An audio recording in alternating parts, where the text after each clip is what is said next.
প্রিয় শিক্ষার্থীরা, বাংলা অনলাইন ক্লাসে তোমাদের সবাইকে শুভেচ্ছা জানাচ্ছি। আজকের ক্লাসে আমরা আলোচনা করব তোমাদের সিলেবাসেরই অন্তর্গত আধুনিক বাংলা বানানের নিয়ম নিয়ে। আমাদের আজকের আলোচ্য বিষয় আধুনিক বাংলা বানানের নিয়ম। এটা ধারাবাহিকভাবে চলবে। আজকে আমাদের প্রথম পর্ব নিয়ে আমরা আলোচনা করব। তোমরা তো জানো যে আমরা আমাদের যে বাংলা বানানগুলো লিখি, এগুলো আসলে এই যে বানানের নিয়ম নীতিগুলো প্রচলন করে বাংলা একাডেমি। আমরা বাংলা একাডেমির দিকেই তাকিয়ে থাকি যে আমরা আমাদের বাংলা বানানগুলো কোনটা কিভাবে লিখব, কোন শব্দের বানান কিভাবে হবে, সেটা আমরা তাকিয়ে থাকি বাংলা একাডেমির দিকে। তো 2012 সালে বাংলা একাডেমি আগের যে বানানগুলো ছিল সেখান থেকে একটু সংস্করণ করে 2012 সালে একটি পুস্তিকা আকারে বের করেছিল। তো এইটাকে কেন্দ্র করে আমরা আমাদের বানানগুলো বর্তমানে লিখে থাকি। তো যদি প্রশ্ন করা হয় বাংলা বানানের নিয়ম আর আধুনিক বাংলা বানানের নিয়ম, এই দুটোর মধ্যে কোনো তফাৎ কি আছে? আসলে কোনো তফাৎ নেই। যেটা বাংলা বানানের নিয়ম সেটাই হচ্ছে আধুনিক বাংলা বানানের নিয়ম। মানে বাংলা একাডেমি যেটা বের করেছে ওটাই বাংলা বানানের নিয়ম, আবার বাংলা একাডেমি যেটা বের করছে ওটাকে আবার বলা হচ্ছে আধুনিক বাংলা বানানের নিয়ম। কিংবা আমরা যদি বলি যে প্রমিত বাংলা বানানের নিয়ম, তো সেটা একই কথা। সেই আধুনিক বাংলা বানানের নিয়ম, শুধু বাংলা বানানের নিয়ম কিংবা প্রমিত বাংলা বানানের নিয়ম, যাই বলি না কেন, মূল বিষয়টা আসলে একই। তো এই যে আধুনিক বাংলা বানানের নিয়ম, এটা বাংলা একাডেমি যখন বের করছে তখন কোন বিষয়গুলোকে মাথায় রেখে বা কিসের ভিত্তিতে এই কাজগুলো করা হচ্ছে সেটা একটু বুঝে নেওয়া যাক। তোমরা তো জানো যে আমরা আমাদের বাংলা ভাষায় যত শব্দ ব্যবহার করি সেগুলোকে উৎস অনুসারে নানা রকমভাবে তো ভাগ করা হয়েছে। তো তোমরা জানো বাংলা শব্দগুলোর মধ্যে আছে দেশি শব্দ, বিদেশি শব্দ, তৎসম বলে কিছু শব্দ আছে, অর্ধ তৎসম বলে কিছু শব্দ আছে, তদ্ভব শব্দ আছে। এই যে যত শব্দ আছে সেগুলোকে দুইটা ভাগে ভাগ করেছে। একটা হচ্ছে তৎসম শব্দ, মানে সংস্কৃত শব্দ, সংস্কৃত ভাষা থেকে যেসব শব্দগুলো হুবহু সংস্কৃত যে উচ্চারণগুলো ছিল সেই উচ্চারণ অনুযায়ী যে শব্দগুলো হুবহু আমরা আমাদের বাংলা ভাষায় ব্যবহার করি সেটাকেই বলছে তৎসম শব্দ। সংস্কৃত শব্দের আর এক নামই আসলে তৎসম শব্দ। তৎসম মানে তার সমান, অর্থাৎ সংস্কৃত থেকে যে শব্দগুলো একেবারে হুবহু ব্যবহৃত হয় সেগুলি হচ্ছে তৎসম শব্দ। এই তৎসম শব্দ বাদে আর বাদ বাকি যত শব্দ আছে, মানে সংস্কৃত শব্দ বাদে বাদ বাকি যত শব্দ আছে সেগুলোকে আরেকটা ক্যাটাগরিতে ফেলা হয়েছে। সেটা নাম দেওয়া হয়েছে অর্ধ তৎসম শব্দ। মানে অর্ধ তৎসম শব্দের মধ্যে অতৎসম শব্দ। এই যে অতৎসম শব্দের মধ্যে আছে অর্ধ তৎসম, তদ্ভব, দেশি, বিদেশি, এই জাতীয় সকল শব্দই হচ্ছে অতৎসম শব্দ। তৎসম শব্দ আর আরেকদিকে অতৎসম শব্দ। তো তৎসম শব্দগুলো যেগুলো আমরা ব্যবহার করি সেগুলোর বানান কেমন হবে এটা আলাদাভাবে দেখানোর চেষ্টা হয়েছে। আর তৎসম বাদে বাদ বাকি যে শব্দ আছে সেইগুলোকে আমরা কিভাবে লিখব এটার জন্য আলাদা একটা নিয়ম করা হয়েছে। তো আজকে আমরা এই আধুনিক বাংলা বানানের মধ্যেকার একটি অংশ, অর্থাৎ তৎসম শব্দের বানান কিভাবে লিখতে হয় সেগুলো নিয়ে আলোচনা করব।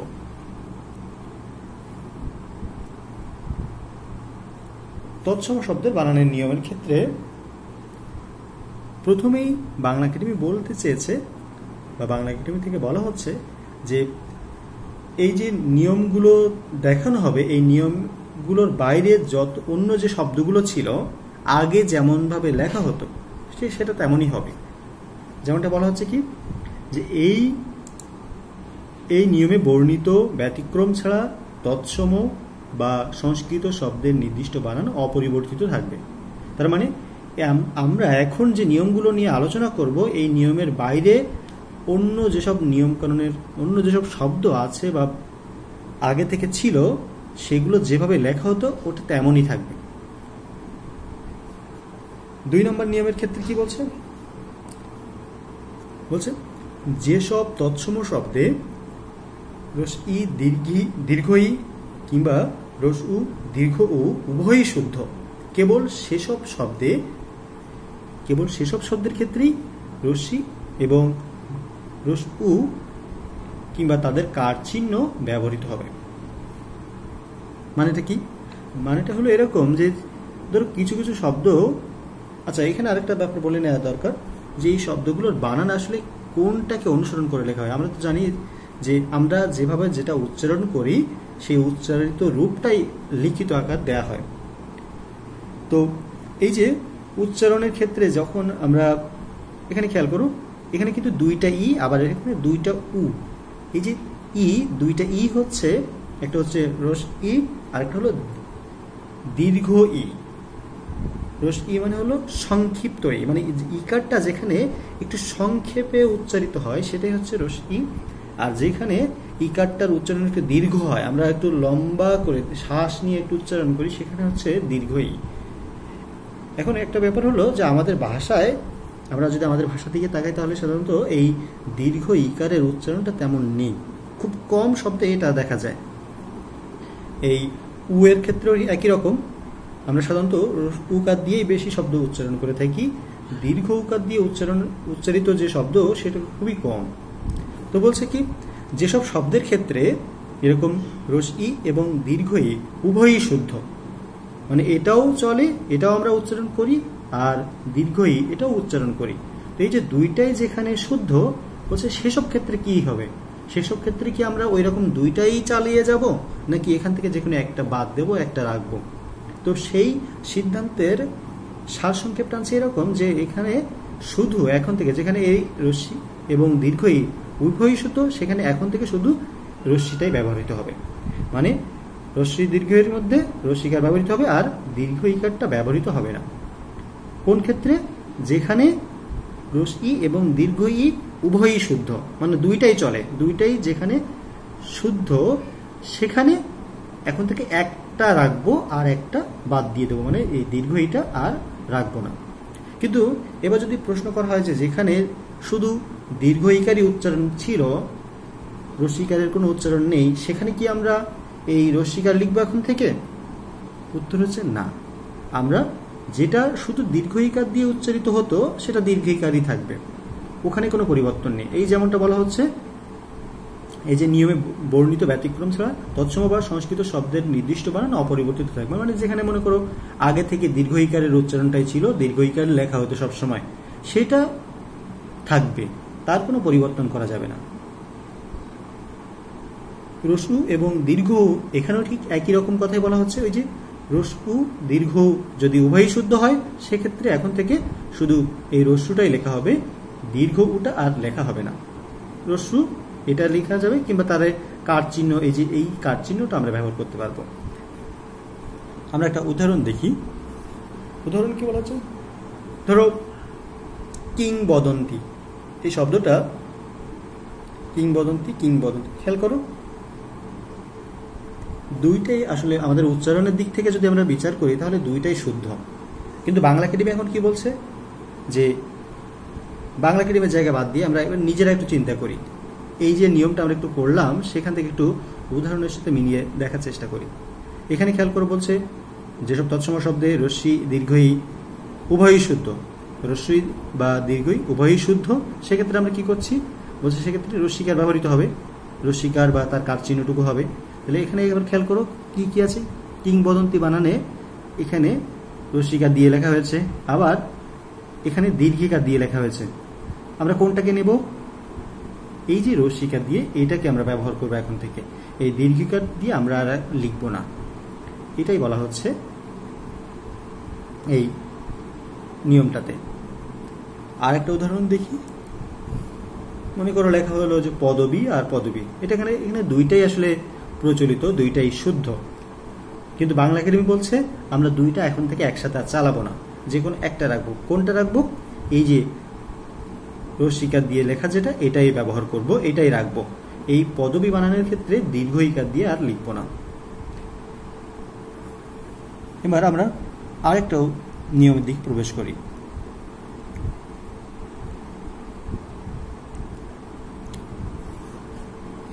বাংলা একাডেমি বলতে চাইছে যে রেফের পরে ব্যঞ্জন বর্ণে দ্বিত্ব হবে না।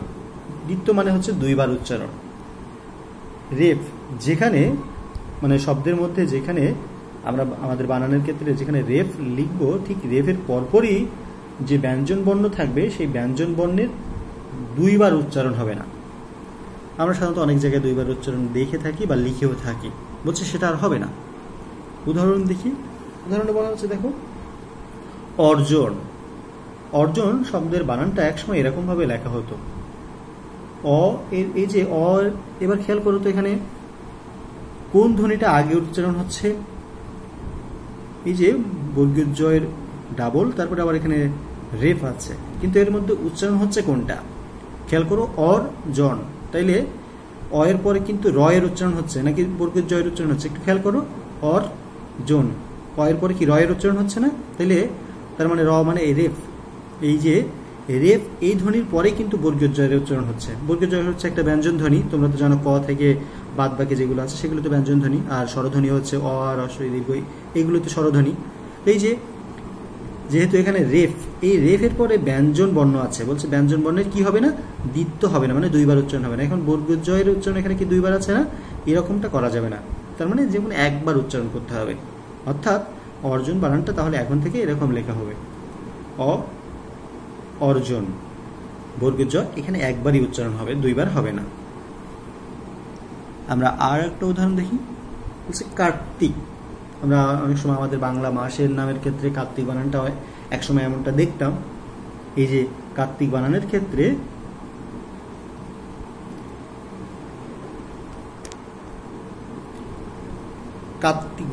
এই যে লেখা হতো তয় তয় রেপ রস্বীকার দিয়ে, তয় তয় রেপ দিয়ে, তয়ের দুইবার উচ্চারণ হতো, কিন্তু বাংলা একাডেমি বলছে এখন থেকে এটা হবে না। কার্তিক বানানের ক্ষেত্রে এরকম যে কোনো একটা রাখতে হবে, মানে ব্যঞ্জন বর্ণের পরে এই যে তো একটা ব্যঞ্জন, রেফের পরে ব্যঞ্জন বর্ণ একবারই হবে, তার মানে এখানে ত একবার উচ্চারণ করতে হবে, দুইবার লেখা যাবে না। আরেকটা উদাহরণ কি বলছে, কার্যালয়। খেয়াল করো, এই যে এটা অনেক জায়গায় আমরা এখনো হয়তো দেখে থাকি, যেখানে আসলে মানুষ ওইভাবে সচেতনভাবে বানানগুলো ব্যবহার করে না, তারা হয়তো এই কার্যালয় বানানটা এইভাবেও লিখে ফেলে। তো এটা হবে এই যে রেফের পরে দেখো এই যে অন্তস্থ জ আছে, এই জ ধ্বনির কিন্তু দুইবার হয়ে গেল, দুইবার হচ্ছে উচ্চারণ। এমনটা করা যাবে না, যে কোনো একটা উচ্চারণ লিখতে হবে। এই অন্তস্থ জ এর উচ্চারণটা এখানে একবারই করা হচ্ছে। আমরা আর একটা নিয়মের দিকে চলে যাই। বাংলা একাডেমি বলছে কি, সন্ধির ক্ষেত্রে, মানে যেখানে সন্ধি হয়, সন্ধি তো দুইটা পদের মধ্যে সন্ধি হচ্ছে, বলছে সন্ধির ক্ষেত্রে ক খ গ ঘ পরে থাকলে পূর্ব পদের অন্তঃস্থিত এই যে ম এর স্থানে অনুস্বার হবে। ব্যাপারটা একটু উদাহরণের সাহায্যে আমরা বুঝিয়ে নেওয়ার চেষ্টা করি। কি বলছে, আবার নিয়মটার দিকে তাকাও। বলছে সন্ধির ক্ষেত্রে ক খ গ ঘ পরে থাকলে, সন্ধি তো হয় দুইটা এই যে ধ্বনির মধ্যে, পদের মধ্যে যেসব ধ্বনি থাকে সেই ধ্বনিগুলোর মধ্যেই সাধারণত সন্ধি হয়ে থাকে। এখানে খেয়াল করো, দুইটা পদ আছে, পূর্বপদ, এটা হলো পূর্ববর্তী পদ আর এটা হলো পরবর্তী পদ। এখন বলছে কি, ক খ গ ঘ পরে থাকলে, মানে এই যে পরবর্তী যে পদ সেই পদের পরে থাকলে, এটা হলো পূর্ববর্তী পদ, এটা হলো পরবর্তী পদ। এখন এই পূর্ববর্তী পদের ক্ষেত্রে পূর্ববর্তী পদের অন্তঃস্থিত মানে আমরা বলছিলাম যেমনটা যে অন্তে বা শেষে অবস্থিত। এখন কি পূর্ববর্তী পদ অহম, এই অহম শব্দের শেষে কি আছে দেখো, এই যে পূর্ব পদের অন্তঃস্থিত মানে অন্তে বা শেষে অবস্থিত ম স্থানে, মানে যদি ম থাকে, এবং এই যে পরবর্তী পদের শুরুতে যদি ক খ গ ঘ এরকম যে কোনো একটা থাকে, তাহলে এই ম এর জায়গাটিতে হয়ে যাবে অনুস্বার। এই যে অনুস্বার হবে, ম এর স্থানে কি হবে, অনুস্বার হবে। আবার তুমি নাও, বলছে পূর্ববর্তী পদ, এটা তো অহম হচ্ছে পূর্ববর্তী পদ, পূর্ববর্তী পদের শেষে যদি ম থাকে, আর তারপরে যদি ক খ গ ঘ থাকে, যে কোনো একটা থাকে, তাহলে সেই ম এর জায়গায় আর ম হবে না, ম ধ্বনিটির জায়গায় আর ম থাকবে না, সেটা হয়ে যাবে অনুস্বার। এখন থেকে সেইটার জায়গায় অনুস্বারী লেখা হবে বা অনুস্বারী হবে বানানের ক্ষেত্রে। পরবর্তী নিয়ম কি বলছে, নিয়ম আরেকটা উদাহরণের ক্ষেত্রে কি বলছে, সমযোগ গীত। একই রকম ভাবেই পূর্ববর্তী পদের শেষে ম আছে, আর পরে এরপরে আছে গ, এই যে গ, এই গ থাকার কারণে মটি আর এই ম ধ্বনিটি আর ম থাকবে না, সেখানে হয়ে যাবে অনুস্বার, ময়ের জায়গায় হয়ে যাবে অনুস্বার। আমরা পরবর্তী নিয়মে চলে যাই।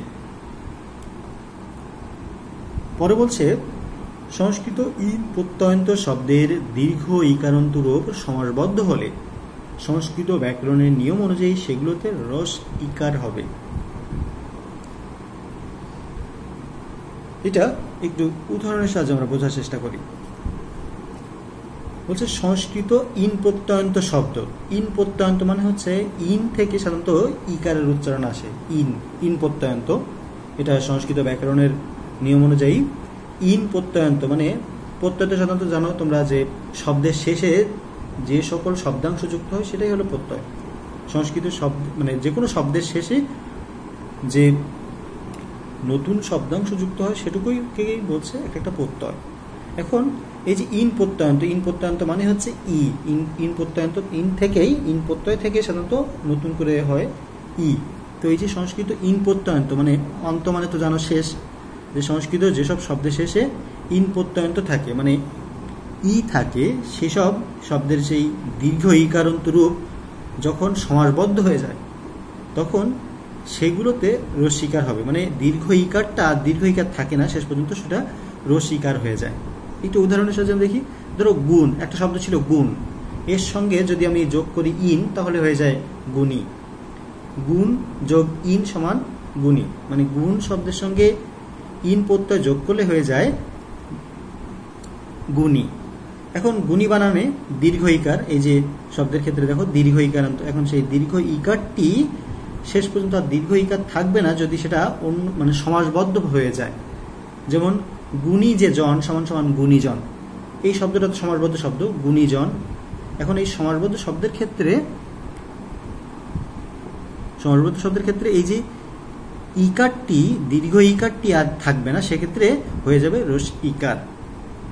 এই শব্দটা গুণী শব্দের সঙ্গে যেহেতু জন শব্দটা সমাসবদ্ধ হয়েছে এই জন্য হয়ে যাবে গুণীজন, এই রসিকার দিয়ে লেখা হবে। ঠিক তেমনি মন্ত্রী দীর্ঘ ইকার, কিন্তু যদি এই শব্দটা সমাসবদ্ধ হয়ে যায় তখন হয়ে যাবে দীর্ঘ ইকারটা হয়ে যাবে রসিকার। এখানে আর একটা কথা বলা হচ্ছে, তবে আর একটা ব্যাপার হলো যে এই দীর্ঘ ইকার যেখানে রসিকার দিয়ে লেখা হচ্ছে বা লেখা হবে, বলছে এটা যদি কেউ মনে করেন তাহলে দীর্ঘ ইকারটাও রাখা যেতে পারে। এটা দুইটাই চলতে পারে, মানে এই গুণীজনের বানানটা দীর্ঘ ইকার দিয়েও লেখা যেতে পারে, রসিকার দিয়েও লেখা যেতে পারে, বা মন্ত্রী পরিষদের ক্ষেত্রে একই রকম। তবে আরেকটা কথা বলা হচ্ছে যে ইন প্রত্যয় শব্দের সাথে যদি তয় বা ফলা কিংবা তা প্রত্যয় যুক্ত হয় তাহলে সেক্ষেত্রে আবার রসিকার হবে। উদাহরণটা আমরা দেখি, হচ্ছে সহযোগী। খেয়াল করো, এই যে সহযোগী বানানে দীর্ঘ ইকার, মানে ইন সহযোগ যোগ ইন সমান সহযোগী। তো এই যে সহযোগী বানানে দীর্ঘ ইকারটা হয়ে যাচ্ছে রসিকার। কেন? কারণ এর সঙ্গে যদি নতুন করে তা প্রত্যয় যুক্ত হয় তাহলে সেটা হয়ে যাবে রসিকার। আবার তৃতীয় বানানের ক্ষেত্রেও তৃতীয় বানানে দীর্ঘ ইকার, কিন্তু যদি এর সঙ্গে তয় বা ফলা যুক্ত হয়, মানে এই যে তয় বা ফলা যুক্ত হয়, নতুন করে প্রত্যয় যুক্ত হয় তয় বা ফলা, তাহলে হয়ে যাবে সেটা রসিকার। পরবর্তী নিয়মে চলে যাই। বলছে শব্দের শেষে বিসর্গ থাকবে না। আগে সাধারণত দেখা যেত শব্দের শেষে, অনেক শব্দের শেষেই বিসর্গ ব্যবহার করা হতো, বলছে এখন থেকে সেটা আর থাকবে না। যেমন আগে যেমন লেখা হতো মূলত শব্দের বানানোর ক্ষেত্রে এরকম বিসর্গ দিয়ে লেখা হতো, বলছে এখন থেকে এটা আর থাকবে না, এখন শুধু মূল শব্দটুকুই লেখা হবে, এই বিসর্গটা আর থাকবে না। ঠিক তেমনিভাবে মূলত, কার্যত, সাধারণত এরকমভাবেই এই বিসর্গগুলো আর রাখা যাবে না, শুধু মূল শব্দটাই ব্যবহার করতে হবে, এই বিসর্গ বাদ দিয়ে ফেলতে হবে। তো প্রিয় শিক্ষার্থীরা, এই ছিল আমাদের আজকের আধুনিক বাংলা বানানের ক্ষেত্রে তৎসম শব্দের বানানের নিয়ম। আগামীতে আমরা অন্য কোনো বিষয় নিয়ে আলোচনা করব। সে পর্যন্ত সবাই ভালো থেকো। সবাইকে ধন্যবাদ জানিয়ে আজকের ক্লাসটি এখানেই সমাপ্ত করছি।